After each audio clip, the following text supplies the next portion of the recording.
ఇప్పుడే అందిన వార్త బీఆర్ఎస్ గెలిచిన ఎంపీ రాజీనామా తీవ్ర టెన్షన్ లో కేసీఆర్ అంటూ వార్తలు అయితే వస్తున్నాయండి. దీనికి సంబంధించి వివరాలు చెప్పడానికి వీడియో చేయడం జరుగుతుంది. చాలా మంది వీడియోస్ ఉన్నారు కానీ సబ్స్క్రైబ్ చేసుకొని మర్చిపోతున్నారండి. దయచేసి ఛానల్ సబ్స్క్రైబ్ చేసుకొని బెల్ ఐకాన్ ఆల్ పైన ట్యాప్ చేయండి.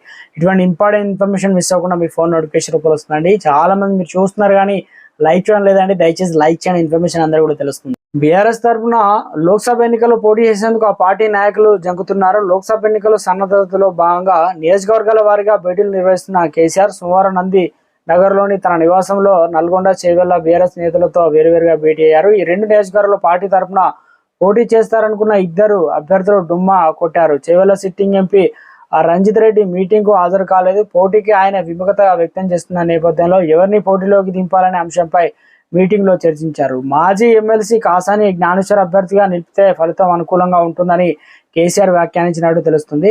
రెడ్డి సామాజిక వర్గానికి వారిని కాంగ్రెస్ బీజేపీ అభ్యర్థిగా ఎంపిక చేసిన నేపథ్యంలో బీసీ ముదిరాజ్ సామాజిక వర్గానికి చెందిన కాసాని జ్ఞానేశ్వర్ ధీటైన అభ్యర్థిగా అవుతారని చెప్పేసి కేసీఆర్ అభిప్రాయం వ్యక్తం చేశారు. త్వరలోనే చేవెళ్లలో బహిరంగ సభ నిర్వహించేందుకు తేదీ నిర్ణయించాల్సిందిగా పార్టీ నేతలు ఆయన సూచించారు.